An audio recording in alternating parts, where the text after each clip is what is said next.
CPU clock speed, जिसे CPU clock cycle, CPU clock rate और कभी कभी सीपीयू की फ्रीक्वेंसी भी कहा जाता है। अब इस पूरे वीडियो में मैं कहीं सीपीयू क्लॉक स्पीड, कहीं सीपीयू क्लॉक रेट, तो कहीं सीपीयू क्लॉक साइकिल का यूज़ करूँगा, तो यहाँ पे आप कंफ्यूज ना होइएगा, ये सारे टर्म एक ही चीज़ है।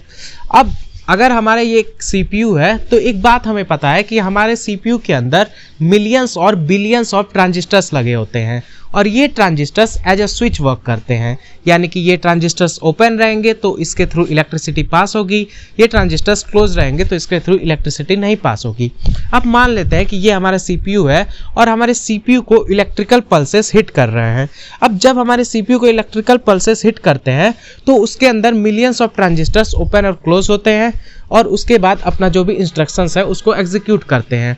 अब लेट्स से कि हमारे सीपीयू को एक इलेक्ट्रिकल पल्स हिट करता है, तो जब ये एक इलेक्ट्रिकल पल्स आके हमारे सीपीयू को हिट करेगा तो इसके अंदर के कुछ स्विचेस ओपन और क्लोज होंगे और उसके बाद जो भी इंस्ट्रक्शंस है वो एग्जीक्यूट हो जाएगा। अब ऐसे ही दूसरा एक इलेक्ट्रिकल पल्स आया, उसको हिट किया, स्विचेस ओपन क्लोज हुए, इंस्ट्रक्शंस एग्जीक्यूट हुआ। ऐसे ही दूसरा पल्स आया, उसको हिट किया सीपीयू को, ट्रांजिस्टर्स ओपन क्लोज हुए और जो भी इंस्ट्रक्शंस है वो एग्जीक्यूट हो गए। अब अगर एक सेकंड में, लेट्स से एक सेकंड में 5 इलेक्ट्रिकल पल्सेस हमारे सीपीयू को हिट कर रहे हैं, तो हमारा जो भी ये ट्रांजिस्टर्स का जो भी पूरा सर्किट है वो 5 बार ओपन और क्लोज होगा और जो भी इंस्ट्रक्शंस हैं वो एग्जीक्यूट हो जाएंगे। अब जो भी ये रेट होता है, रेट क्या होता है? पर सेकंड टाइम होता है, हम पहले से जानते हैं। तो एक सेकंड में जितने इलेक्ट्रिकल पल्सेस हिट कर रहे हैं, एक सेकंड में जितनी बार हमारे सीपीयू का वो सर्किट ओपन और क्लोज हो रहा है, उसी को हम क्लॉक रेट कहते हैं। तो अगर एक सेकंड में 5 पल्सेस हिट कर रहे हैं, 5 बार हमारा सर्किट ओपन और क्लोज हो रहा है, तो हमारे सीपीयू का क्लॉक रेट 5 हो गया। अब आगे आप एक चीज़ ध्यान देते हैं कि आगे हर्ट्ज यूनिट लगाई होती है। वो क्यों लगाई होती है? अब देखो, अब जब हमारे सीपीयू को इलेक्ट्रिकल पल्सेस हिट करते हैं तो कई सारे ट्रांजिस्टर्स एक साथ ओपन और क्लोज होते हैं, तो इसीलिए हम जो इलेक्ट्रिक पल्स हिट करते हैं उस चीज़ को मेजर करते हैं और इस तरह के मेजरमेंट को हमेशा हर्ट्ज में मेजर किया जाता है। तो अगर हमारा सीपीयू लेट्स से कि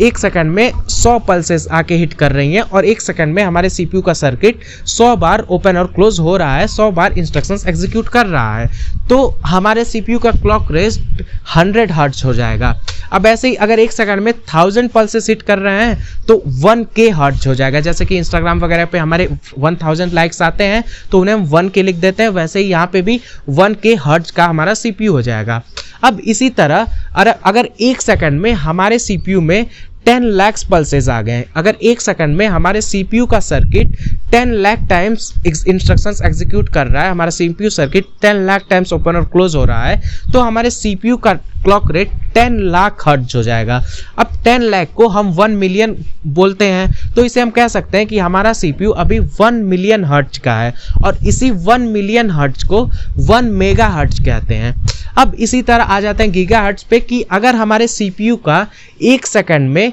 100 करोड़ पल्सेस हिट कर रही हैं और 100 करोड़ टाइम्स हमारे सीपीयू का जो सर्किट है वो ओपन और क्लोज हो रहा है, तो इसी 100 करोड़ को 1 गीगा हर्ट्ज बोलते हैं। तो अगर हमारा सीपीयू एक सेकंड में 100 करोड़ टाइम्स ओपन और क्लोज हो रहा है हमारे सीपीयू का सर्किट, तो वो सीपीयू 1 गीगा हर्ट्ज का होगा। इसी तरह आजकल के जो हमारे सीपीयू 2 गीगा हर्ट्ज और 3 गीगा हर्ट्ज के आते हैं, तो लाइक हमारा अगर कोई सीपीयू है 2 गीगा हर्ट्ज का, तो इसका मतलब उसका सर्किट एक सेकंड में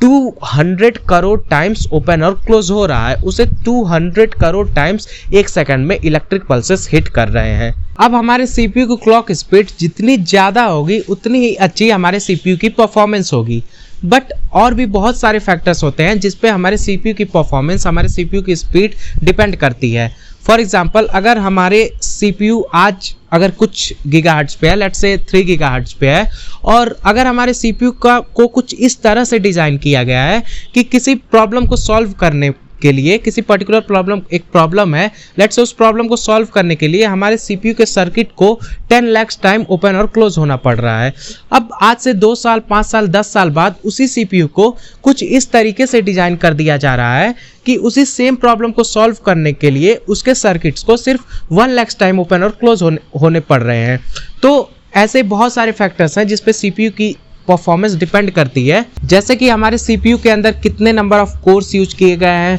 हमारे सीपीयू का कैश साइज क्या है। अब सीपीयू कोर क्या होता है, इस चीज़ पे मैंने वीडियो बना रखी है, आप डिस्क्रिप्शन में लिंक मिल जाएगा, उस चीज़ को आप चेक कर सकते हैं। तो उम्मीद है आज की वीडियो आपको अच्छी लगी हो, and thank you so much अभी तक इस वीडियो को देखने के लिए।